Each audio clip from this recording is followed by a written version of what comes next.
Welcome to Mysterious Encounters. In the 1980s, a plague descended.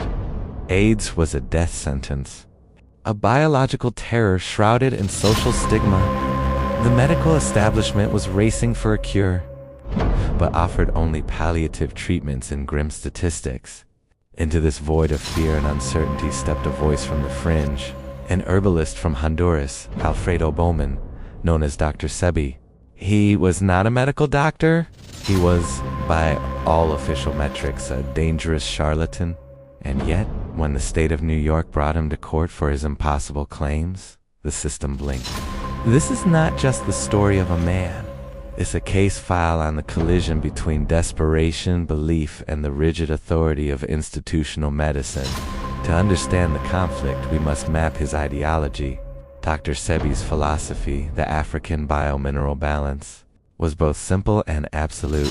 Disease is the effect of mucus and acidity compromising the cells. He argued that the Western diet, a diet of dead foods, was the cause. His solution was a strict vegan regimen of electric foods that he claimed resonated with the body's natural energy, combined with proprietary herbal compounds to cleanse the body at a cellular level. The medical world called it baseless pseudoscience. But in 1988, in a New York Supreme Court, the prosecution failed to prove he was a fraud. When the judge asked for just one witness to corroborate his claims, Sebi's defense reportedly brought 77. He was acquitted. For his growing community, including high-profile figures like Michael Jackson and Lisa Left Eye Lopes, who sought his counsel, this was not just a legal victory. It was validation of a truth the establishment refused to see. If a system is truly threatened by a man, its response is often direct and overwhelming. But here lies the anomaly. After decades of making dangerous medical claims, Dr. Sebi was not arrested by the FDA or Interpol. In May 2016, at the age of 82, he was detained in his native Honduras on suspicion of money laundering. He was denied bail. For over a month, his health deteriorated in a state-run facility. He died not in a dramatic confrontation, but in custody, chained to a bed, officially from pneumonia. For believers in his mission, this was the ultimate act of systemic suppression, a way to neutralize him without creating an obvious martyr. Using the sterile, indirect instruments of financial law and bureaucratic neglect.